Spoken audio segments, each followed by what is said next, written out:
Now, did you know that 93% of your customers are likely to make repeat purchases if you provide them with an excellent customer experience? But here's the catch. It's your employees' ability and attitude towards both sales and service that will either motivate your customers to return and buy or encourage them to leave and never come back. In this video, we'll be looking at the 3 types of hospitality salespeople and how each of them is influencing your customers' willingness to buy.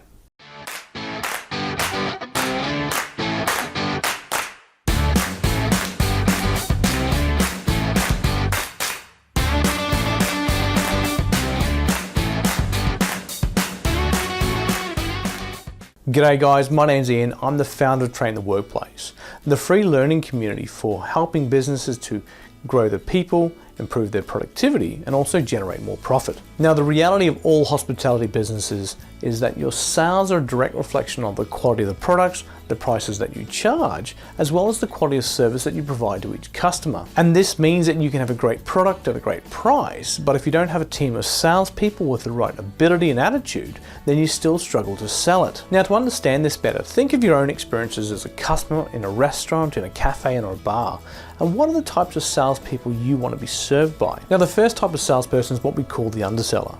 Now, this person is usually quite nervous about talking to customers, and they generally have a poor menu knowledge. And when it comes to sales, they're not very proactive.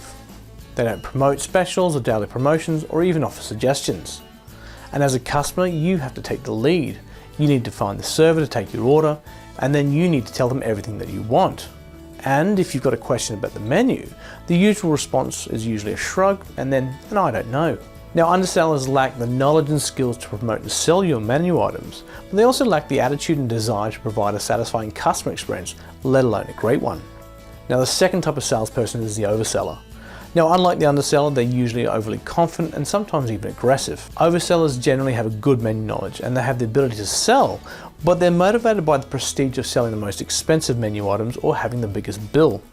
And they do this usually at the expense of the customer. Now, if you've had the misfortune of being served by either of these 2 types of salespeople, you probably will have left with a bit of taste in your mouth, where you either feel that you've had an underwhelming or unpleasant experience, or one where you feel that you've actually been ripped off. Now, the problem is both of these types of salespeople will only end up annoying your customers and hurting your business.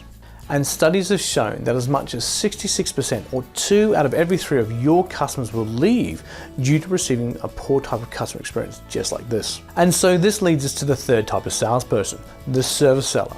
Now, these employees have a good menu knowledge and understanding of the customers, but just as importantly, they're motivated and focused on consistently creating a great customer experience. And they do this by asking questions to identify what the customers want. And because they care about each customer experience, they're able to quickly build rapport with each customer. This rapport leads to increased trust, and the more your customers trust your service seller, the more opportunities they have to promote and suggest menu items, which leads to more sales. So again, think of your own experience as a customer. Which of these 3 types of salespeople do you want to be served by? Is it the underseller, the overseller, or the service seller? Now, the answer is pretty obvious, the service seller, right? But how often does this happen? How often do you receive the quality of service that will encourage you to become a loyal customer? And more importantly, what type of sales experience do your team give to your customers? And how does this influence their willingness to buy or even return? So, do you have a team of service sellers? Does everyone have the ability and attitude to provide the type of customer experience you want them to have? And if not, then ask yourself, what can you do to help each of them to develop the right knowledge and skills and motivation to want to deliver a great customer experience? Alright, so there we have it, our short video on why your team's attitude and ability to service is affecting your sales. So what are your thoughts? Do you agree? Or do you have your own thoughts and comments on the different types of salespeople? Then if so, then leave some feedback in the comment section below. Now, this video is part of our free video series on how to increase sales. And if you like it and you want to see more videos just like this, then subscribe to our YouTube channel. Or maybe you wanted some more free training tools and resources, then why not head over to our website at traintheworkplace.com.